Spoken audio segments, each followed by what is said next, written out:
and New Jersey. President Trump just moments ago responding to that request.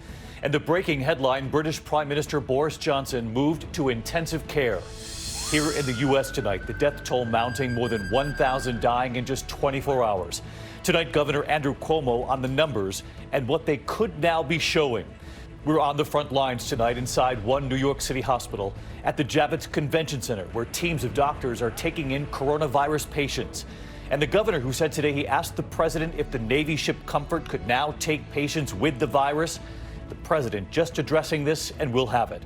All of this after the Surgeon General warned that in this country, the next 2 weeks will be the hardest yet, that this is going to be our Pearl Harbor, our 9/11 moment. We have new reporting as we come on the air tonight. British Prime Minister Boris Johnson late today. We learned he's been moved to the ICU. His condition worsening. 10 Downing Street saying the Prime Minister has asked the Foreign Secretary to step in where needed. In this country tonight, several hotspots emerging, now more than 700 dead in Michigan. The bus driver in Detroit who spoke out about passengers not covering when they cough. The driver dying several days later after getting the virus. Tonight here, the emotional plea from his wife to stay home. A Louisiana church holding Palm Sunday services, more than 1,200 attending. 9 states with no stay-at-home orders. Iowa just now asking businesses to close after a major spike in cases there. The Navy captain relieved of duty after sounding the alarm about his sailors. More than 173 confirmed cases now. The captain reportedly has the virus too. And tonight, the acting Secretary of the Navy going to that aircraft carrier, what he says about the captain over a loudspeaker. You can hear some sailors reacting with shock. And Dr. Jen Ashton tonight in your questions amid news coming in on testing for antibodies to see if you've had it. This is ABC World News Tonight with David Muir. Good evening, and it's great to be back with you on this Monday night as we begin another night together, another night in this country in the middle of this fight. The president speaking just moments ago, telling Americans to be prepared for this next week to week and a half. The Surgeon General already warning this could be the hardest and saddest week of most Americans' lives, our Pearl Harbor, our 9/11 moment. And tonight, the news coming in now on the British Prime Minister, now moved into intensive care. President Trump saying moments ago, Americans are all praying for him. He's been a very good friend. Tonight in this country, the number of deaths now more than 10,000, the staggering toll over just 5 weeks. We are inside a Brooklyn hospital where they say they are taking in a new patient every 14 minutes. One of the lead doctors there saying the entire ER is a hot zone. Inside the temporary hospital at the Javits Convention Center tonight, 2,500 beds, Army doctors now taking in coronavirus patients. We also learned today New York's Governor Andrew Cuomo was going to ask the president for a change with the Navy hospital ship Comfort. And just moments ago, President Trump said he will allow patients with the virus to now be taken there and treated from both New York and New Jersey. We are out across this country tonight, several deadly hotspots, Michigan, Louisiana, Florida, temporary hospitals going up. And of course, the major world headline at this hour, the worsening condition of the British Prime Minister.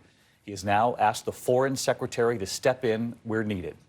We will guide you through it all tonight. The statement from 10 Downing Street moments ago, but first the unfolding picture right here in this country, beginning with what we could be seeing in the numbers here in New York. Are we nearing the apex, a plateau of sorts?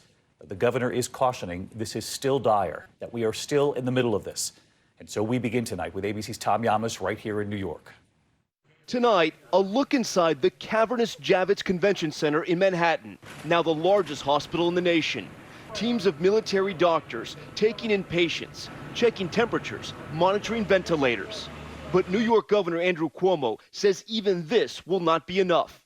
He's calling for the Navy hospital ship, the Comfort, to start accepting COVID cases. Today, there are only about 40 patients of any kind on the massive ship. I'm going to call the president this afternoon and ask him to shift the Comfort from non-COVID to COVID. The Surgeon General says the U.S. is now entering the period we have all been dreading. The next week is going to be our Pearl Harbor moment. It's going to be our 9/11 moment. It's going to be the hardest moment for many Americans in their entire lives. In New York State, more than 4,700 have died from the coronavirus. It's very hard to see the number of deaths we're having. It's frightening. It's disturbing, that amount of loss. Still today, a glimmer of hope. The death rate here may be slowing, the rigorous social distancing possibly paying off. The governor saying New York is nearing the apex and the curve may be flattening. Total number of hospitalizations are down, the ICU admissions are down, and the daily intubations are down. Those are all good signs. But Cuomo also warning, We get reckless, we change, or we're not compliant on social distancing, you will see those numbers go up again. but even so, hospitals here are overwhelmed, pushed to capacity and beyond. Pretty much the entire emergency department's a hot zone at this point. Dr. John Marshall took ABC News inside Maimonides Hospital in Brooklyn. I sent out the ventilator update for the morning, but there are 50 right now. The doctor's team now includes volunteers from as far away as Utah. We're working on the assumption that almost every patient has corona at this point. One of the healthcare workers on the front lines, Nurse Rivka Mintz. Her day starts at 5 a.m., managing other nurses and caring for endless patients. Work that stresses the mind, body, and soul. Has a patient with COVID asked you, am I going to die? Absolutely.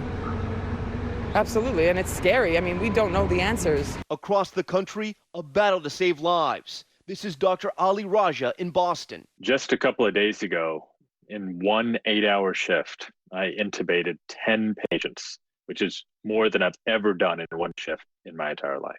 To Dr. Michael Cuba in New Orleans. The only mistake we can make as a department in the emergency room or a hospital or a health system in this region is to be underprepared and things to continue to get worse. New Jersey today reaching a grim milestone, 1,000 deaths. This is not over, and not by a long shot. ABC's Stephanie Ramos out with EMTs in Teaneck, New Jersey, working around the clock. This crew just picked up a person who has tested positive for COVID-19. They tell me that person is having some trouble breathing right now. They're taking them to the hospital, but they say they respond to calls like this every couple of minutes throughout the day. Each case is different. In Iowa City, Irina Yoder brought her 18-year-old son Dimitri to the ER. I wouldn't let anything happen to my son, so we are fighting right now for him. Twice they went, and twice Dimitri wasn't admitted. His mother says doctors sent him home, not wanting him to possibly infect other patients. He's very, very sick right now. She says he later tested positive, but slowly he got better. I'm just glad to be recovering finally. Which is good news. Tom Llamas outside that Brooklyn hospital tonight. And Tom, we all heard New York's governor today when he said he would be calling the president to ask him to allow that Navy hospital ship Comfort to accept coronavirus patients. The president, just moments before we came on the air tonight, telling the American people that he will allow for that change. That's right, David. We have to remember the Comfort has 1,000 hospital beds. When we checked earlier today, they only had about 40 patients. So Governor Cuomo made it clear they need the help from the Comfort to see COVID-19 patients. We've also learned that the president has approved for patients from New Jersey to go over to the Comfort as well, which is great news for New Jersey. But David, we have to remember the original mission of the Comfort wasn't to see COVID-19 patients. They now have to adapt, like so many on the front lines facing this tough challenge, David. Tom Llamas, that is tremendous help, though, tonight to learn of the Comfort now involved in this fight against coronavirus. Thank you. We're also following that developing headline out of the UK at this hour. British Prime Minister Boris Johnson has been moved to the intensive care unit after his condition worsened. Also, the Queen addressing the British people, and ABC's James Longman outside St. Thomas Hospital, where the Prime Minister is being treated tonight. Tonight, Prime Minister Boris Johnson now in intensive care, less than 24 hours after being hospitalised in his battle with coronavirus. I'm just hearing at this moment that the Prime Minister has been taken into an intensive care unit. Downing Street saying Johnson's condition has worsened over the course of this afternoon and he's been moved to the ICU on the advice of his medical team. Officials say the 55-year-old Prime Minister was conscious and did not require a ventilator at the moment, but was moved as a precaution in case he did. Johnson asked Britain's Foreign Secretary Dominic Raab to temporarily take over his duties while he's hospitalised. President Trump offering support tonight to his ally. We're very saddened to hear that he was taken into intensive care this afternoon, a little while ago, and Americans are all praying for his recovery. But when you get brought into intensive care, that gets very, very serious with this particular disease. Just hours earlier, Johnson was tweeting that he was in good spirits, adding, "I went for some routine tests and I'm still experiencing coronavirus symptoms." And it was just 3 days ago he was posting from his home. I still have a temperature. The stunning turn for Johnson comes as more than 50,000 COVID-19 cases have been confirmed in Britain, over 5,000 now dead. The coronavirus crisis prompting the Queen to make just her 5th address to the nation outside her annual Christmas Day message. We should take comfort that while we may have more still to endure, better days will return. We will be with our friends again. We will be with our families again. We will meet again. Those last words inspired by lyrics from a World War II-era song evoking Britain's fighting spirit. A very rare but powerful address. James Longman with us live tonight outside the London Hospital, where, of course, Boris Johnson is now in intensive care. And, James, I know this has really shaken the UK tonight. Yeah, David, I think this has come as a real shock to the country. You know, Britons were told repeatedly that Boris Johnson only had mild symptoms. It may be just that he hasn't rested enough. But there will be thoughts as well with his partner, Carrie Symonds. She is pregnant with their child. A worrying time for them both. David? All right, James Longman live in London. James, we really appreciate it. And we are out across this country as well tonight, where they are seeing cases growing. In Michigan, the 3rd highest toll, more than 700 dead. We reported on the Detroit bus driver who spoke out about passengers not covering when they cough. That driver then dying days later from the virus. Tonight here, the plea from his family to stay home if you're sick.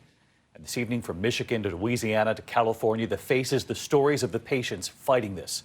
Here again, ABC's Matt Gutman tonight. We out here as public workers doing our job. The family of Detroit bus driver Jason Hargrove is grieving tonight and pleading with the public. This is not a game out here. This is not a joke out here. I am missing my husband. My children don't have their dad anymore. This is serious. Hargrove's Facebook posting about a passenger coughing on him went viral, and days later, he got sick. For you to get on the bus and stand on the bus and cough several times, that lets me know that some folks don't care. He's one of over 700 to die in Michigan, where the disease has impacted the African-American community especially hard. They comprise only 14% of the population, but 40% of the deaths. With the national death toll topping 10,000, some still ignoring stay-at-home orders. This park in San Francisco packed, people piling into this market in Washington, D.C. And on Palm Sunday, over 1,200 gathering for church in Louisiana. The pastor telling us they practiced social distancing. And so far, 9 governors have still not issued statewide shelter-at-home orders. Just today, Iowa's governor ordering businesses shut down after cases spiked about 35% since the weekend. This virus doesn't discriminate whether you're in a small town versus whether you're in a big city. Tonight, the urgent need to test people for the virus intensifying. The federal government saying at least 1.6 million tests have been done, but that's only about half of 1% of all Americans. Hi, sir. How are you? At the Malibu Urgent Care Clinic, Dr. Dan Katz will administer 450 tests over the next 48 hours, all of them to high-risk people.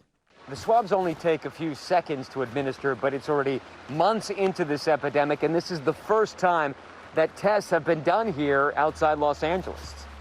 And there, waiting in the rain, was Lisa Jo McGee, a lupus survivor who depends on a drug now used against COVID, even though its effectiveness against the virus is unproven. So basically, people started buying out hydrochloroquine. My pharmacy had it, but it was full.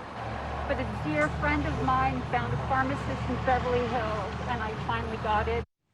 A real rush for this. Matt Gutman with us live from Los Angeles. Matt, and as that woman told you, hydroxychloroquine now difficult to find because so many people with the virus, of course, desperate to try anything. With the president expressing hope about this, doctors on his team, Doctors Fauci and Birx, have been very careful, though, with what they're saying about it. Everybody is, David. You know, the drug was originally designed to treat malaria. Now it's treating lupus and rheumatoid arthritis in America. And we've spoken to people across the country who believe that the drug contributed to their recovery. We don't know if that's actually the case. And the scientific community is cautioning us that it could take weeks or even months before studies actually prove that the drug is effective against COVID-19.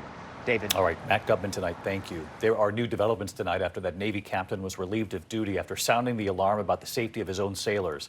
The captain himself is now reportedly tested positive.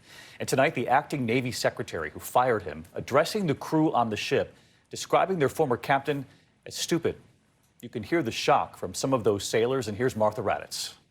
These are the videos posted by sailors from the Roosevelt just days ago, cheering in support of their departing captain, Brett Crozier, a scene causing a major embarrassment for the Navy. The acting Navy secretary who fired Crozier flying to Guam to address those same sailors. Thomas Modly's sometimes profane speech over the ship's public address system was recorded in one of the rooms and shared with a military-focused media site, Task and Purpose. Modly belittling the captain. If he didn't think that information was going to get out into the public, then he was A, too naive or too stupid to be the commanding officer of a ship like this.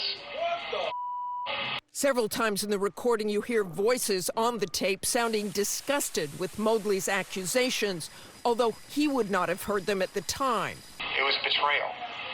And I can tell you one other thing. Because he did that, he put it in the public forum, and it's now become a big controversy. So think about that. When you cheer the man off a ship who exposed you to that. President Trump has been critical of Captain Crozier for writing that letter as well. But just a short time ago, he said he is going to look into all of this, saying the captain's career has been very good before this, and he doesn't want to destroy somebody for having a bad day. David? Martha, thank you. There was news today on possible tests to see if you've had coronavirus, to check for antibodies, and Dr. Jen on that in a moment. If you have postmenopausal osteoporosis and a high risk for fracture, now might not be the best time to ask yourself, are my bones strong? Life's full of make or break moments. That's why it's so important to help reduce your risk of fracture with Prolia.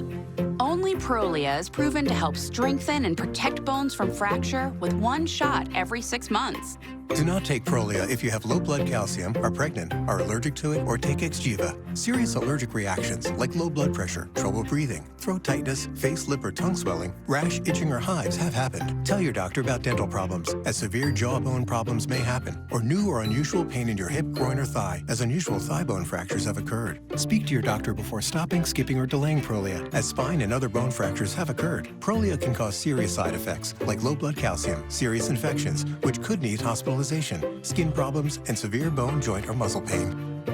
Are you ready? Ask your doctor how Prolia can help strengthen your bones. Ta-da!